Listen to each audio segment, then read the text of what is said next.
አይዋለሁ ሰጣለሁ በደመና ጥላ ውስጥ ይመጣል ነው ያሉት። ወስንትኑ አማርኛ ቁርአን ላይ 1961 ላይ 9 ሙፈሲራቶችን እንደተጠቀሙ ያስቀምጣሉ። ስም ዝርዝራቸው ማሳየት እንችላለን። ተርጓሚዎች ሲተረጉሙ አላህ አይመጣም እንደማይል እርግጠኛ ነኝ። ጠባሪ ግን እናያለን። እሱ ነው በግልጽ አላህ ከመላእክቱ ጋር በደመና ጥላዎች ውስጥ ይመጣል የሚለው አቡ ያያ እና እኔ አሁን ተግባብተናል። እሱን አሁን አርጊው አላደርገውም። ለምን እንደዛም ቢል እስማማለሁ። ለምን ይህንን ቁርአን ክዶታል? ለምንድን ነው የካደው? አላህ ደመና ጥላ ውስጥ የሚገባል እንዴት ብዬ ልቀበል ነው እያለ ያለው። ቀደም ስላችሁ የነበረው ከአብዲ ጋር እየተከራከርን ከመሐመድ ጋር እየተከራከርን ነበር። ስለዚህ የቂያማ ቀን በጥላ ውስጥ ይመጣል ማለት ነው። ስለዚህ ከአርሽ በላይ ነው የሚለው ንግግር እስከ ቂያማ ቀን ነው የሚሰራው ሚለው ስለገባው ከሷ ጥያቄ ለመሸሽ እንዴት ብዬ አላህ በደመና ጥላ ውስጥ ይመጣል እላለሁ? እንዴት ጥላ ደመና ጥላ ውስጥ ከመላኩ ጋር መረጃውን አዘጋጅ፣ ኢማም አጠባሪን አዘጋጅልኝ ራስ ማለት ነው እንደዛ ያለበትን። ስለዚህ አዘጋጅ እንደዛ ያለበትን። ኤኒዌይስ ስለዚህ አሁን አቡያያ ምንድነው እሱ ኢማም አጠባሪም እንደዛ እንደማይል እርግጠኛ ነኝ። ኤኒዌይስ ዞሮ ምንድነው እሱ ለምን ዳታይም በግምት ከምታወራ አዳምጥ። አዘጋጅ እኮ አውጣው አልኩ እኮ ራስ ከፍተህ እንድታነብልህ ነው። እኔ ለስልክ የለኝም እንዴት ነው ማውጣልኝ? እኔ ካልኩ ቦታውን ከነገርኩ ሄደ ማየት አትጩህ። ቆይ ችግር የለውም። ስለዚህ ምንድነው እሱ በግልጽ የምንተማመነው እንትኖቹ ሀባሾቹ ምን አሉ? ትእዛዙ ነው የሚመጣው አሉ። አላህ አይመጣም አሉ። ይሄንኛው ደግሞ አላህ በሌላ ሁኔታ ይመጣል፣ መላእክቶቹ በደመና ውስጥ ይመጣሉ አለ። አላህ በሌላ ሁኔታ ይመጣል የሚል ቁርአን ውስጥ ሽታውም የለም። ሀባሾች ሙስሊም መሆናቸውን እኛ አናቅም፣ እናንተ ናችሁ ሙስሊም ናቸው የምትሉት፣ እኛ አናቃቸውም።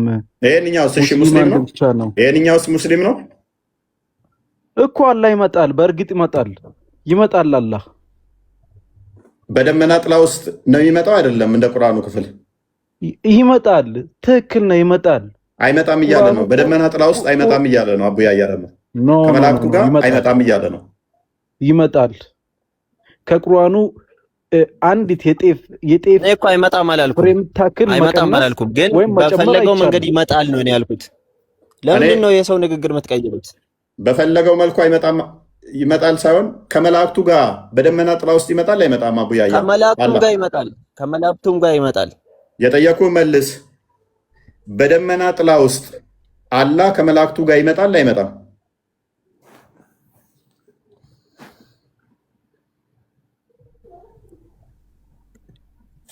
እባክህ መልስልን። አላህ ከመላእክቱ ጋር በደመና ጥላ ውስጥ ይመጣል አይመጣም?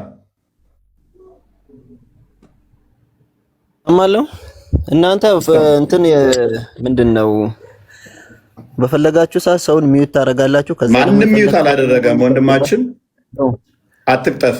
ማንንም ሚዩት አላደረገም። አትዋሽ። አትዋሽ።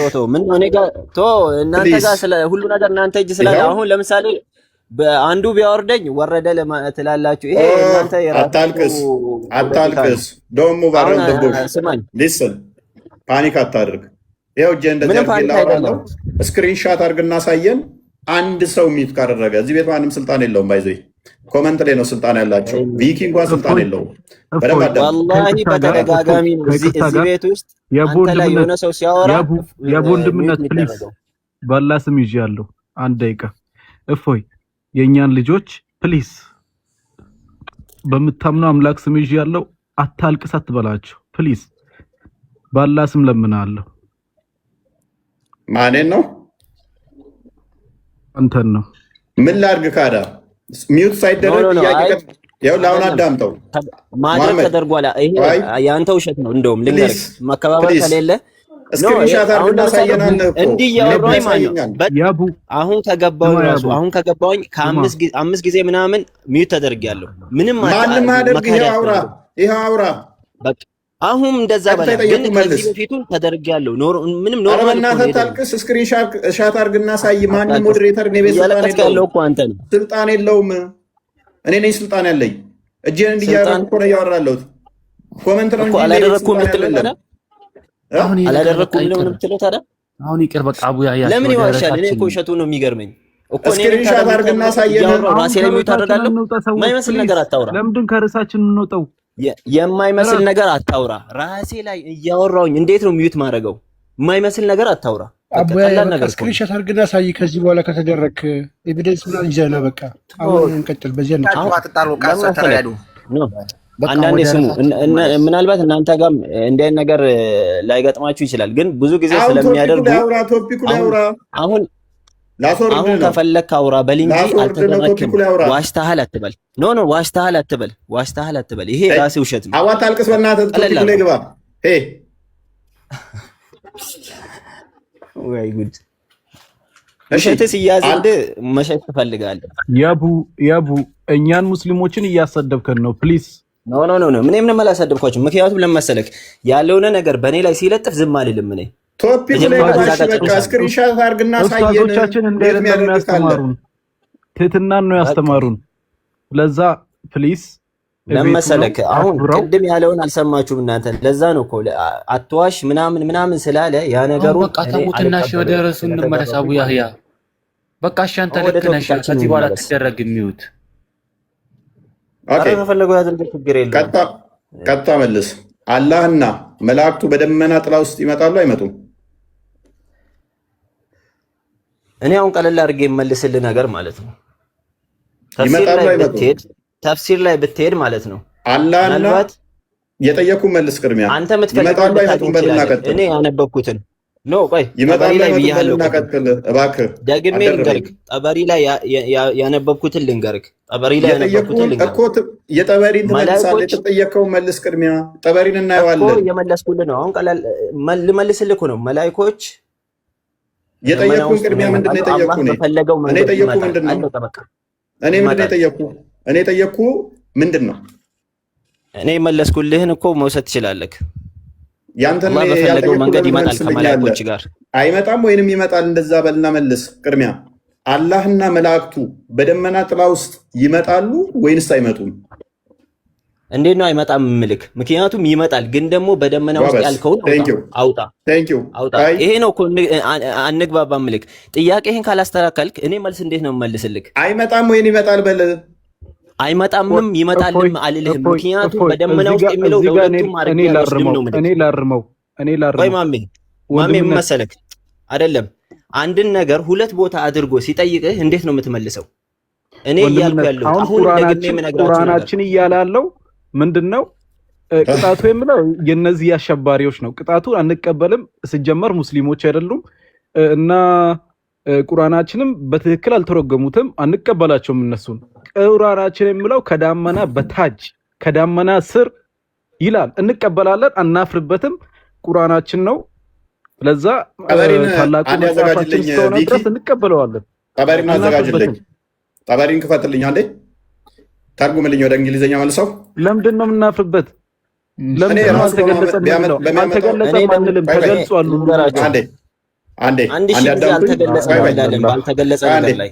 አንዴ አዳምጠኝ። ጠበሪ ነው ፈልገዋል። በጠበሪ ልሄድልህ። በየትኛው ሙፈስር ብትሄድ በዚህ ክፍል መታሃለሁ እኔ። ተርጉምልኝ ወደ እንግሊዝኛው መልሰው። 210 ጠበሪ ምን ይላል? ለእናንተ ስለማይታያችሁ እኔ ላንብብላችሁ። እፎ ወንድምነት አሁንም እኔ ቀጥታ ነው ትራንስሌት ያደረግነው። አንድ ደቂቃ እመታለሁ አትበለው። ዙለል አለ አርማለሁ በለው። ወንድሜ ተወታው ችግር የለውም። ተደርበን እኮ ይላችሁ አሁን ማውራት አይቻልም። ጎን ለጎን መሄድ ካልሆነ ከባድ ነው ለማውራት። ምን አለ? ዙለል አለ። ያው ከራይ ጀምሮ እየጠቀሳቸው የሚመጣሉ በደመና ስር የሚለው ለመላእክት የሚሰጡ አሉ ይላል። ከዚያ ወደ ኢብኑ ጠበሪ አይደል የተጠራው? እንምጣና እናንብበው። ዙለል አለ ሲያብራራቸው ሁለቱን እይታዎች ብሎ ያነበበው አካል ቃሉን ዙላህ ጥላ ለሚለው ነጠላ ቃል ብዙ ቁጥር ጀሚ አድርጎ የወሰደው ነው።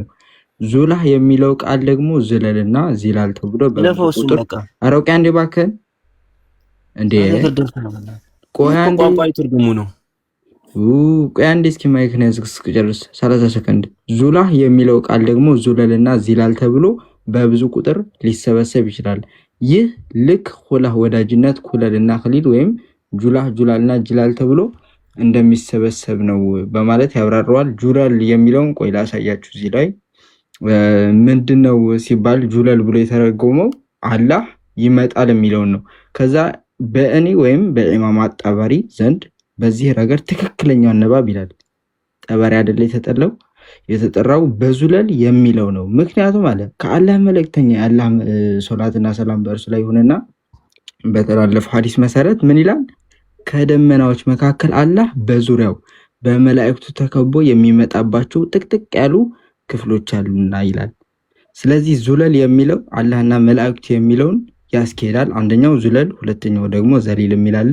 ዙለል የሚለው በእኔ በኢማም አጠበሪ ዘንድ በዚህ ረገድ ትክክለኛው አነበብ ነው።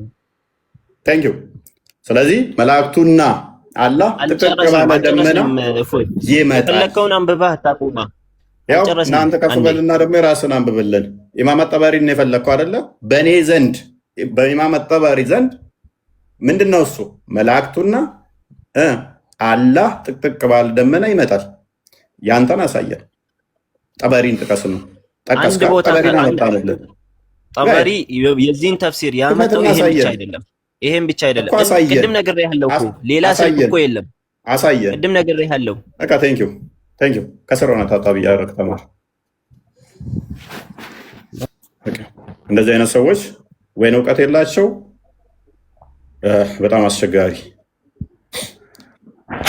ምክንያቱም አንድ አይደለም እኔ በቃኝ እስክትል ሙፈሲሮችን ሰጣለሁ በዚህ ጉዳይ ላይ ያለውን ማለት ነው። ቁርአኑም ግልጽ ስለሆነ ካፈርክበት አልቀበልም መፍት ነው ላሴት ወይንም ደግሞ እንደ አባሾቹ እኮ መያዝ ትችላለህ። ግን ያላለውን እንደዚህ ሌላ እንትን ውስጥ አትግቡ።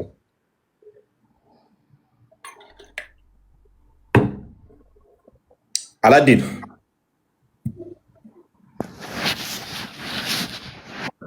ያንተስ እይታ ምንድን ነው? አይ እኔ ኮል ስለ ኢየሱስ ነው ማወቅ ነው። ስለ እናንተም ያላችሁን ስለ ኢየሱስ እንዴት ነው አምላክ ያደረጋችሁት የሚለውን ነው ትምህርት። እኔ እኮ ትምህርት ወስዶ ነው ብያለሁኝ። ብናገር ደስ ይለኛል። ጥያቄ ከሆነ ትንሽ ቆየት በል ትጠይቀናለሽ። ሰላም ተመልሻለሁ። እሺ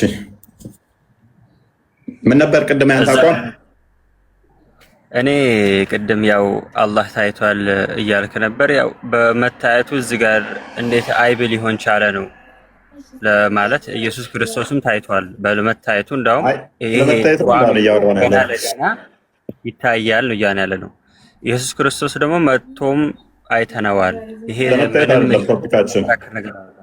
ስለ ቶፒካችን መታየት አይደለም ወንድማችን። በየትኛው ነው አይብ የሆነው እዚህ ጋር ማለት ጥያቄ የሆነብህ አንተ ምኑ ነው የሚመጣው ማን ነው የሚለው ነው እኮ። አላህ ይመጣል አይደል የሚለው አላህ ይመጣል ብለህ ታምናለህ? አዎ በትክክል በሐቂቂ። ስለዚህ አላህ በደመና ጥላ ውስጥ ሆኖ ይመጣል ከሚሉት ነህ? አዎ በደመና ጥላ ውስጥ ሆኖ ይመጣል የሚለው የቁርአን አንቀጽ በደንብ አድርጌ አምንበታለሁ። ስለዚህ አላህ የቂያማ ቀን የደመና ጥላ ውስጥ ይሆናል ማለት ነው ሲመጣ። አዎ ይሆናል። ስለዚህ አላህ የቂያማ ቀን ከአርሽ በላይ አይደለም ማለት ነው። እዚህ ጋር የቁርአን አንቀጹ ያለውን አምንበታለሁ እኔ ባጭሩ ማለት ነው። ስለዚህ አላህ ከአርሽ በላይ ነው የሚለው እስከ ቂያማ ቀን ድረስ የሚሰራ ነው ማለት ነው። ከዛ በኋላ ዳመና ውስጥ ዘወትራለሁ ብሏል አላህ አላለም እኮ። ኦኬ ተመልሶ ደግሞ ከአርሽ በላይ ይወጣል እንዴ? ሊወጣ ይችላል። ይወጣል። እኔ እዚህ ጋር ይወጣ አይወጣም አይደለም፣ እዚህ ጋር የተጻፈው ነው መነገር ገብቷል። ኦልራይት። ስለዚህ አላህ የቂያማ ቀን ደመና ጥላው ፍጡር ነው ፍጡር አይደለም? ደመናውና ጥላው ደመና ፍጡር ነው። መልካም። ስለዚህ የዛን ዕለት በዛ በፍጡር ጥላ ውስጥ ይሆናል ማለት ነው አላህ።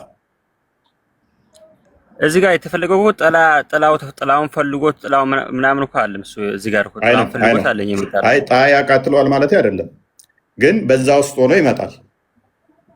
አዎ ይመጣል። እዚህ ቁርአን አንቀጹ የሚለው ይመጣል ነው። አዎ ይመጣል፣ እናምናለን፣ እንቀበላለን። ምንም እንትን የሚያደርገው ነገር የለም።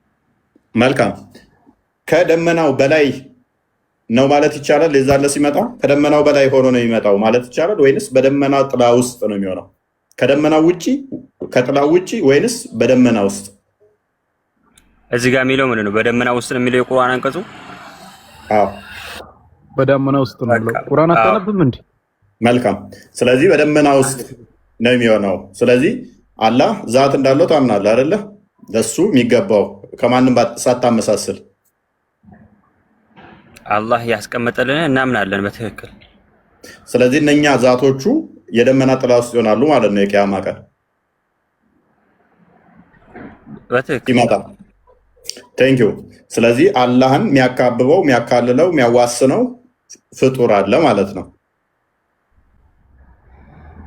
ይሄ አሁን ይሄ ምንም የሚያሳፍር ነገርማ አለ? ምንም ነገር እኮ አለም። ይሁን አንተ አልገባህም እንጂ ማለት ነው። ይሄ አሁን ይመጣል፣ አሁን ይመጣል፣ እንቀበላለን እንደ ሙስሊሙ አስተምሮት ማለት ነው። እናንተም ኢየሱስ ክርስቶስን የተወለደውን እያያችሁ የተወለደውን አምነናል ብላችሁ ተቀበላችሁ አይደል? ኦኬ። ከክርስቶስ ጋር እያመሳሰልከው መልካም ማለት በደንብ አስተውሉ። ችግር የለውም። ስማ ስለዚህ ምንድነው እሱ በደንብ አስተውሉ። ታመሳስለው ፈጣሪን ከፍጡር ጋር ታመሳስለው። መሐመድ ጣልቃ ትግባ። ሚታር አንዴ የኛን መጨረሻ ላይ እናጠራላችኋለን። በደንብ አስተውሉ። ለፈጣሪ በባህሪ መሄድ መምጣት አይነገርም። አንድ ፍጡራን የሚያካብቡትና የሚያካልሉት አይደለም ፈጣሪ። ሁለት እነኚህ ሁሉ አላህ ያፈርሳቸዋል ማለት ነው። አንደኛ የሚካበብ ነው ውጪስ ጥላ በጥላ ውስጥ ገባ ማለት ጎኑ ከዚህ እስከዚህ ተብሎ ሊነገርለት የሚችል ቁመቱ ከዚህ እስከዚህ ተብሎ የሚነገርለት መሄድ መምጣት የሚነገር ቆይ ደመናው ፍጡር ነው ብለኸኛል፣ ጥላው ፍጡር ነው ብለኸኛል አይደል? ቆይ በደመናውን እሺ ሜትር ምናምን እንደ ብለን እናውቃለን አናውቅም። ይሄ እኮ አላህ ራሱ በሚገባው እኮ ነው የሚመጣው። ጎበዝ በደንብ አስተውል። ደመናው ፍጡር ከሆነ በዛ ውስጥ ከሆነ የሚመጣው ከደመናው ውጭ አይደለም ካልከኝ፣ በደመና ጥላ ውስጥ ነው ካልከኝ፣ ስለዚህ ፍጡር የሆነ ነገር ሁሉ ደግሞ ልኬት አለው፣ መጠን አለው፣ ማብቂያ አለው። የፈለገ ግዙፍ ብትለው መጠን አለው፣ ማለቂያ አለው። ስለዚህ ያ ማለቂያው አላህ ከዛ ከማለቂያው አልፎ አይደለም ያለው፣ ኢንሳይድ ነው፣ ውስጥ ነው። ስለዚህ ያ ዳይሜንሽን ዳይሬክሽኑ ይታወቃል። እንደገና ደግሞ መጠኑ ሄቱ ሌንግዙ ይታወቃል። እንትኑ ጎኑ እንትኑ ቁመቱ ይታወቃል። ይሄ ከታወቀ አንዴ አስጨርሰኝ። ይሄ ከሆነ ስለዚህ እዛ ውስጥ የሚካበብ መሆኑ ብቻ ሳይሆን ይታያል። አላህ ይታያል። የሚታይ አካል ነው ተካቦ የሚመጣው። ግራ፣ ቀኝ፣ ፊት፣ ኋላ፣ እታች፣ እላይ ያለው የሚታይ የሚካበብ ይሄ ፍጡር ነው። በአንተ አባባል አሁን አላህ ከዳመናው የገዘፈ መሆን ነበረበት ነው? የፍጡር ባህሪ ነው ኮምፕሊት ለየ ጠይብ ኢየሱስ ክርስቶስ ፍጡር አይደለም? ተፈጥሮ መልስላለሁ፣ ችግር የለውም። ምንም ያገናኘው አይደለም። ክርስቶስ የባህሪያው መልክ ስለያዘ ነው። ምንም በባህሪ አምላክ በባህሪ ስጋን ሳይዋሃድ የሚታይ የሚሄድ የሚመጣ የሚቆም የሚቀመጥ አይደለም። እሱን እንመልስላለን። የሰው ልጅም ስለሆነ ነው ክርስቶስ ሰው ልጅ ተብሎ ስለተጠራ። ለምን? በያዘው ስጋ ከኛ ጋር ምንም አያገናኘውም። የሚያስብል ነገር የለውም። እኔ እንደኔ ምንም አላህ ይመጣል፣ አዎ ይመጣል፣ በእርግጥ እመጣለሁ ብሎ ካለን እኛ የግድ በእንትን መምጣት አለብህ ወይ በዛ መምጣት አለብህ ማለት የለብንም። አላህ እመጣለሁ በዳመና ውስጥ እመጣለሁ ካለ ከላስ መቀበል ነው። ስለዚህ የፍጡራን ባህሪ ለአላህ ጽድቃችሁለታል። ይሄ ፍጡር ነው፣ የሚመጣ የሚታይ የሚሄድ የሚቀመጥ የሚቆም የሚነሳ። ይሄ የፍጡር ባህሪ ነው። ፍጡራን ያካበቡት ያካለሉት ያዋሰኑት። መምህር ትንሽ በክርስቶስ ላይ የተወሰነ በሉለት። አይ በጣም ግሩም ቃለ ሕይወት ያሰማልን። እጅጉን እናመሰግናለን። ክርስቶስን በተመለከተ ደጋግመው ሀሳብ ሲያነሱ ነበርና የተወሰነ ደቂቃ እንበል። እኛ የምናምነው በስላሴ ነው። ስላሴ ማለት አንድም ሶስትም ማለት ነው። አንድነቱ ለዘላለም ጽኑ የሆነ አምላክነቱ የማይናወጽ በመለኮት በባህሪ በህልውና በስልጣን አንድ የሆነ ማለት ነው። በሌላ በኩል ሶስት ነው ስንል ደግሞ አካሉ ስሙና ግብሩ ለዘላለም ሶስት ነው ማለት ነው። ለዘላለም ሶስት አካል ያለው ሥላሴ ከሶስቱ አካል አንዱ አካል አካላዊ ቃል ወልድ አዳም ሲስት አዳምን ለማዳን ከሰማይ ወረደ ከድንግል ተወለደ ብለን እንናገራለን። በጣም ግራ የገባንና ከእናንተው ጋር ያለው ልዩነት ምኑን ከምን ጋር አብራችሁ እንደጠራችሁት ባላውቅም የኛው ተዋህዶ ነው። ተዋህዶ ማለት የባሪያውን መልክ ይዞ በባሪያው መልክ ተገለጸ ማለት ነው። በፈጠረው ፍጡር የፈጠረውን ፍጡር ስጋ በተዋህዶ ገንዘቡ አደረገ። ልክ ንጉስ ልጁ ሲወድቅበት ንጉስ ነኝ ብሎ ቆሞ እንደማያየው ሁሉ እግዚአብሔርም ልጁ አዳም ሲወድቅበት ቤዛ ሆኖ በተዋህዶ ተስጋ ተገለጸ ማለት ነው። አንዴ እዚህ ጋር ላውራ። ተዋህዶ ተስጋ ቆይ ግልጽ እያደረክልኝ ትጠይቀኛለህ። ቆይ በተዋህዶ ስጋ በተዋህዶ ተስጋ ስጋን በመዋሃድ ተገለጸ ማለት የኛው ተዋህዶ ነው። አይ እንደ አላህን በደመና ተከለለ ስንል እንዴት ገረማችሁ? የእናንተ ኢየሱስ እኮ ከድንግል የተወለደውን ነው የምታምኑት፣ በአጭር ቁመት በጠባብ ደረት ነው ጥያቄያችሁ። በጣም ቀላልና ግልጽ የሆነ የቤተክርስቲያኗ ትምህርት ነው። እኛ ከድንግል የተወለደው ኢየሱስ ክርስቶስን በማህፀኗ 9 ወር ከ5 ቀን አደረ ስንል አበመ እያለ በበህቅልህቀ በየጥቂቱ አደገ ብለን ስንናገር የማይወሰን መለኮት በሚወሰን ስጋ ተገለጸ ብለን ነው። በድንግል ስጋ መለኮት ሲወሰን መጥቶ ተሰብስቦ ምላቱን ለቆ የተወሰነ አይደለም። ምላቱን ሳይለቅ በዓለም ከዓለም ባፋአ የሚኖረው በመንበሩ እንዳለ በባህሪ መለኮቱ እንዳለ በምላቱ እንዳለ ሳይጎል ምሉ የሆነው መለኮት በስጋ ማርያም ተገለጸ። በተዋህዶ ተስጋ ስጋን በመዋሃድ ሰው ሆነ። ይህ የኛ አስተምህሮ ነው። አይ ከድንግል እኮ ተወልዷል። ከድንግል ስለተወለደ ባህሪ መለኮቱን አለቀቀም። እንደናንተ ሐሳብና እንደናንተ ጥያቄ ፍጡር ለምሳሌ እኔ አሁን ካለሁበት ቦታ ስላለሁ ከሌለሁበት ቦታ የለሁም እያልሁ ያለሁት ኢትዮጵያ ነው ያለሁት። አሜሪካ ብትፈልገኝ አታገኘኝም። ፍጡር ስለሆንኩ የምኖረው አንድ ቦታ፣ አንድ ሀገር፣ አንድ መንደር፣ አንድ ሰፈር ብቻ ነው። ፈጣሪ ግን ፈጣሪ ስለሆነ በድንግል ማህፀን ሲያድር በዓለምና ከዓለም ባፋ ያለ ህልውናው አልተሰበሰበም። አንተ የዘረጋው ኬንዳ ወይም ሸራ አለያም ድንኳን ሰብስበህ የሆነ ውስጥ ካልከተትኸው የሆነ ነገር ውስጥ መግባት አይችልም ሳይሰበሰብ። መለኮት እንደ ሸራ ተሰብስቦ የድንግል ማህፀን ውስጥ ያደረ አይደለም። ሳይሰበሰብ በምላቱ እንዳለ በማህፀነ ድንግል ደግሞ ተገለጸ ማለት ነው። በማህፀነ ማርያም እንዳለ እርሱ በዘባነ ኪሩብ አለ። በዘባነ ኪሩብ ያለው በድንግል ከድንግል የተወለደው ነው። እርሱም ወልደ አብ ወልደ ማርያም ኢየሱስ ክርስቶስ ነው። እና ጥያቄው ምንድን ነው ካላችሁኝ፣ የኛ አስተምህሮ ተዋህዶ ነው። ተዋህዶ ማለት ስጋን መለኮት መጥቶ ተዋሃደ ነው።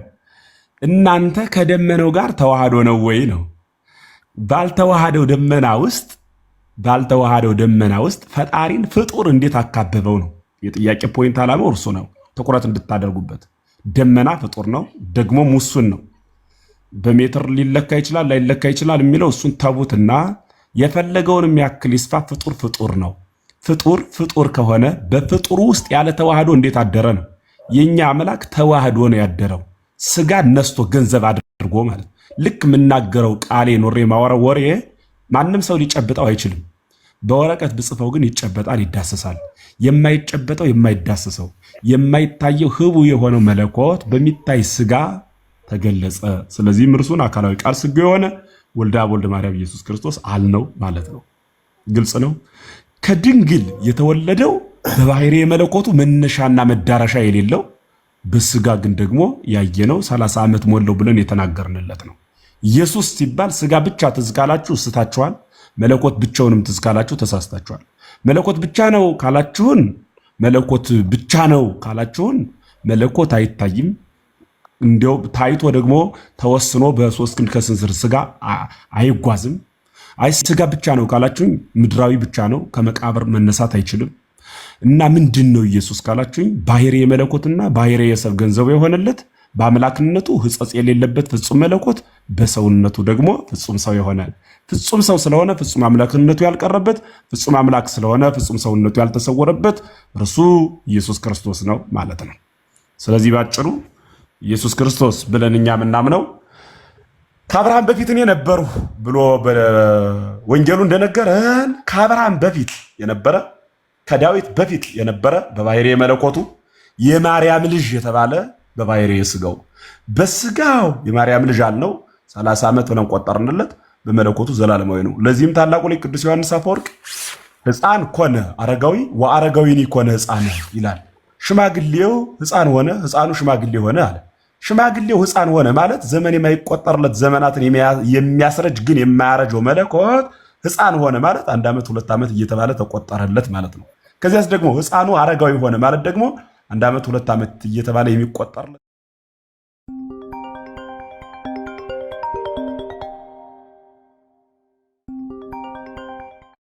የማይቆጠርለት መለኮት ተዋህዶታል ነው። ብቻውን አትመልከቱት።